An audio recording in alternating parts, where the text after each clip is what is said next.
आऊज़ु बिल्लाहि मिनश शैतानिर रजीम। बिस्मिल्लाहिर्रहमानिर रहीम। अल्लाहुम्मा सल्लि अला सय्यदना मौलाना मुहम्मदिन व अला आलिहि व सहबिहि व बारिक वसल्लम। तमाम तारीफ़ें रब्बुल इज़्ज़त की हैं जो तमाम जहानों को पालने वाला है। मैं हूँ हकीम आमिर शहजाद डस्का से।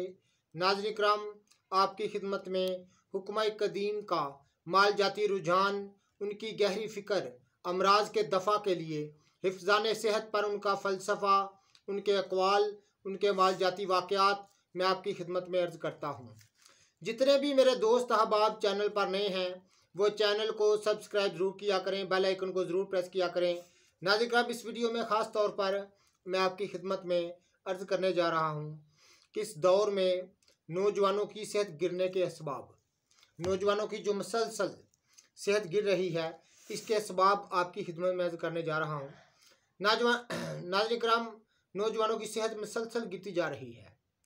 ये एक नाकाबिल इनकार हकीकत है कि गुज़िश्ता 40-50 साल से हमारी नौजवान पूद की आम सेहत का मेयार रोज़ ब रोज़ नहायत सूरत के साथ गिरा जा रहा है और आजकल जवानियाँ भी गोया सर्दियों की दोपहर बनकर रह गई हैं, जिसके ना आने का पता चलता है ना जाने का।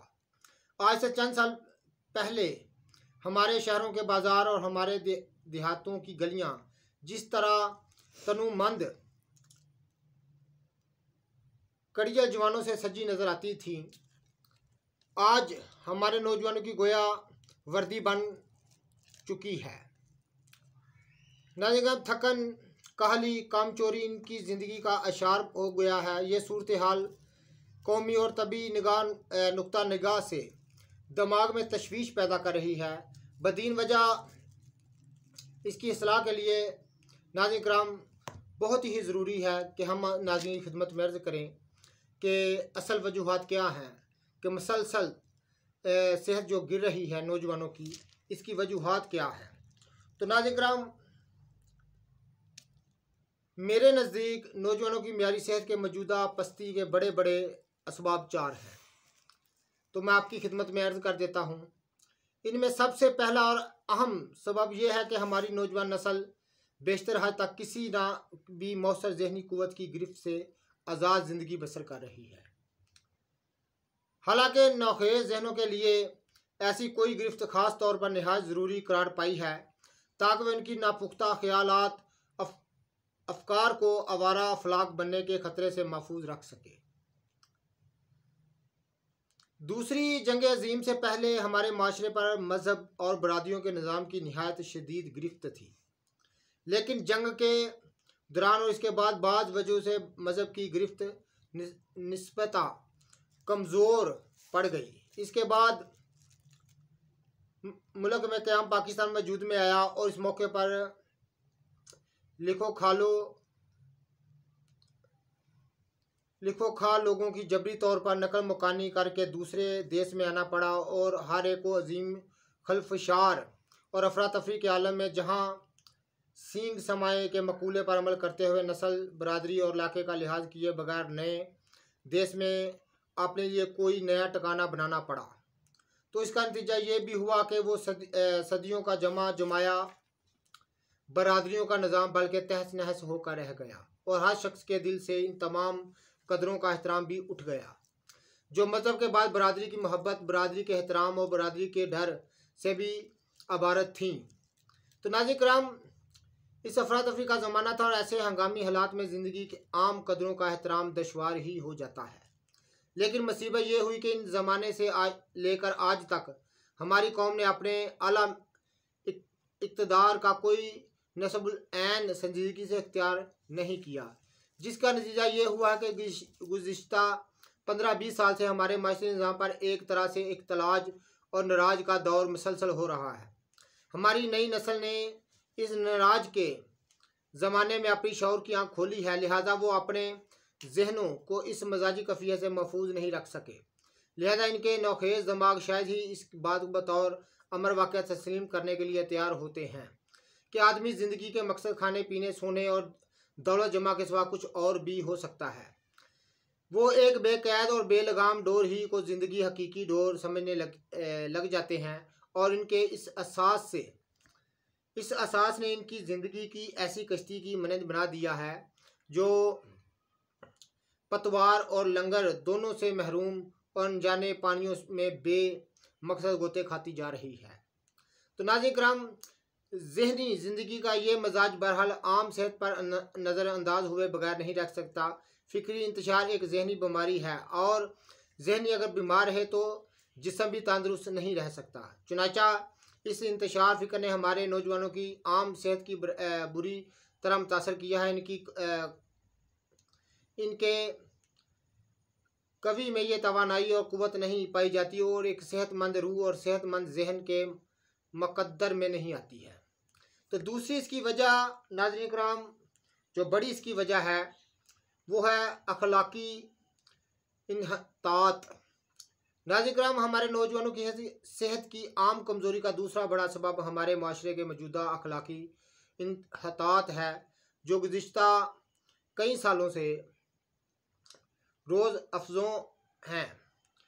इन दोनों हमारी सोसाइटी पर हर चार तरफ से फ़हाइश की यलगार हो रही है, और वो तमाम ज़राए वसाइल जो नौजवानों के ज़हनी सांचों की सूरत गरी के लिए कुदरता ज़बरदस्त रोल अदा करते हैं, इन इक़्तिदार के तसल्लुत में आ चुके हैं, जिनका इलाका आला अखलाक की बजाय अर्ज़ा अखलाकी और सफली जज्बात से जा मिलता है। हमारे सोसाइटी के जदीद सरबरा आर्ट, सकाफ़त, लिटरेचर, रेडियो, टीवी और फिल्म की आड़ में हमारे नौजवान नस्ल की जो ज़हनी गुज़ा बहम पहुँचा रहे हैं, वो इनके फ़िक्र व नज़र में जहर तो घोल सकती है, लेकिन इन चीज़ों के लिए क़ुव्वत और तवानी का ज़रिया नहीं बन सकती।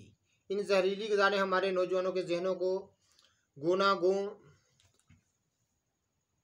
ख्वार्ज का शिकार बना दिया है। इनके बीमार जहन बल्कि नागज़ीर तौर पर इनके बेशतर जिस्मानी अमराज का सबब बन जाते हैं, जिनमें सरफ़रस्त असाबी कमज़ोरी है। ये वो नामुराद मर्ज़ है जो एक जीते जागते बज़ाहिर तनुमंद इंसान को हकीकत में ज़िंदा दर गुवार कर देता है।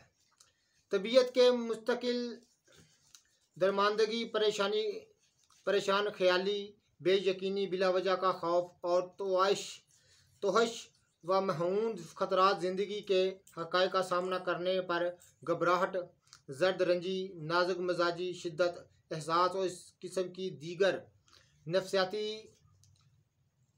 चीज़ें जो इनकी मलामत में मर्ज़ में नमूदार होती जाती हैं, और इनके साथ ही जिस्म की क़ुव्वत मदाफ़त, जिसे अहले तिब क़ुव्वत मदबरा के नाम से मासूम करते हैं, भी बुरी तरह मुतासर होकर कमज़ोर पड़ जाती है, जिसका नतीजा ये निकलता है कि आदमी हिमा वक़्त दुनिया भर के अमराज के लिए आसान हदफ बन रहा है। ग़िज़ा या माहौल या मौसम की ज़रा सी तब्दीली पर नज़ला, ज़ुकाम, दर्द सर और दीगर नवा के दर्दों की शिकायत का हो जाना नेज़ बेशतर ही अमराज ज़्यादातर इस मर्ज़ यानी असाबी कमज़ोरी का नतीजा होते हैं। मैं अपने तजर्बे की बिना पर कह सकता हूँ कि तबख़ीर मैदा और मराक के अक्सर मरीज़ ज़ुफ़े असाब ही के मरीज़ होते हैं। ज़ुफ़े असाब के मरीज़ में ज़ुफ़े मैदे का हो जाना एक लाज़मी अमर है, और मैदा जिसके दुरुस्त रहने पर तमाम अज़ाइर ईसा की क़ुव्वत का दारोमदार है, जब कमज़ोर हो जाए तो इसकी कमज़ोरी से बदन की तमाम क़ुव्वतों पर बराह असर हो पड़ता है। तीसरी इसकी वजह नाज़रीन किराम, तन आसानी का रुझान बहुत ज़्यादा है। नौजवान के मेयार की सेहत की मौजूदा कमज़ोरी का तीसरा बड़ा सबब माशरे में तनसानी और मेहनत व मशक्क़त से गरीज करने का ज़ोर अफजों रुझान है। अगर चाहे ये रुझान बज़ाते खुद एक नागज़ीर नतीजा है अहद जीत के मुतअद्दिद साइंसी इजादात तरक्यात का, लेकिन ये तमाम तरक्यात इजाद सब मिलकर भी इस हकीकत में कोई तगयीर पैदा नहीं कर सकती कि जब भी फितरत के असूलों से रूगर्दानी की जाएगी तो इस अमल का रद्द अमल लाजमी तौर पर किसी न किसी फितरी सज़ा की सूरत में ज़ाहिर होगा। फितरत ने इंसानी जिस्म की मशीन को कुछ ऐसे असूलों के साथ बनाई है कि इसकी बका और इसके इस्तेहकाम का राज इसके हर हिस्से और हर जज़ो की हरकत और इसके चालू रहने में मुज़मर है। हरकत गोया जिस्म इंसानी का भी वजीफ़ा है। यही वजह है कि जब कभी इंसानी बदन के हिस्से या औजू में जुफे या कमज़ोरी के आसार नमूदार होने लगे तो अतबा मरीज़ को अपना ये औजू ज़्यादा से ज़्यादा सर गर्म रखने की हदायत दिया करते हैं। बदी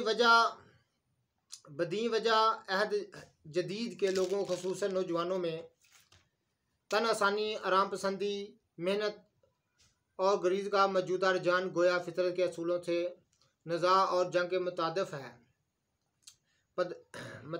है। इसके नतीजे से किसी को मफर नहीं मिल सकता।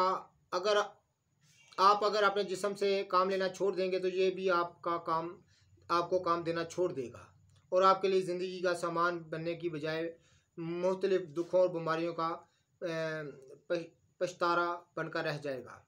आपने अपना काम अपने हाथ से ना करना, हर बात में मुलाजिम या खुद गान की इमदाद की तवक्को रखना या अपना सामान या बोझ उठाने में आर महसूस करना, सुबह को देर तक लंबी तान कर सोते रहना, रोज़ बरोज़ ज़िंदगी का हर तरह का काम सर अंजाम देने के लिए ज़्यादा से ज़्यादा आराम व तदबीर अख्तियार करना हकीकत में अपने जिस्म और अपनी सेहत को मीठा और आस्था रोज़ जहर देने के मुताबिक है। तो नाज़रीन किराम, चौथी इसकी वजह जो है वो है मुहर्रक ग़िज़ाओं का इस्तेमाल। नाज़रीन किराम, इस सिलसिले में आखिरी मगर बेहद मौसर और सबब तेज़ और मुहर्रक ग़िज़ाओं मसलन गोश्त, अंडा, मछली वगैरह का बेतहाशा इस्तेमाल है। ये सही है कि मज़कूरा ग़िज़ाएँ तिब्बी लिहाज से मकवी ग़िज़ाओं में शामिल हैं। ये बदन के नशोनुमा में बहुत मफीद साबित होती हैं और सदियों से आदमी की कुव्वत जिस्मानी का सर चश्मा समझी जाती हैं। लेकिन आप जानते हैं कि हर चीज़ अपनी हद इत्दाल ही में बड़ी लगती है और मफीद साबित होती है। इत्दाल की हदूद को फांद कर इंसान की सूरत नफ़ा नहीं पहुँचा सकती। यही हाल इन ग़िज़ाओं का है और इनके इस्तेमाल में अगर कोई शख्स हदूद इत्दाल से तजावुज़ करेगा तो वो इनके मुज़र असरात से भी महफूज नहीं रह सकता। हमारी जदीद नस्ल जो तलीम की फरवानी के बायस ज़्यादातर स्कूलों, कॉलेजों, यूनिवर्सिटियों, हॉस्टलों वगैरह में अपना जवानी गुजार रहे हैं। तो नाज़रीन किराम, ऐसी ग़िज़ाएँ खाने के शौकीन हो जाते हैं या आदी हो जाते हैं जो सेहत को बहुत ज़्यादा नुकसान देती हैं, ख़ासतौर नौजवान नस्ल को। यानी मुहर्रक ग़िज़ाएँ का इस्तेमाल, अंडा, मच्छी, गोश्त वगैरह या ऐसी दवाएँ इस्तेमाल करना, तो नाज़रीन किराम इनसे गुरेज़ करना चाहिए। तमाम वजूहात जो नौजवानों की सेहत गिरने की है मैंने आपकी खिदमत में अर्ज़ कर दी है। तो नाज़रीन किराम, जितने भी मेरे दोस्त अहबाब चैनल पर नए हैं वो चैनल को सब्सक्राइब ज़रूर किया करें। जिस किसी दोस्त अहबाब ने मेरे साथ कोई रब्ता करना हो, किसी दवा के मतलब पूछना हो या किसी बीमारी के मतलब पूछना हो तो मेरे साथ रब्ता कर सकते हैं। मेरा नंबर है 030685980998। तो नाज़रीन किराम, इस नंबर पर रब्ता कर सकता है। वीडियो को शेयर कीजिएगा, लाइक कीजिएगा। अल्लाह हाफ़िज़।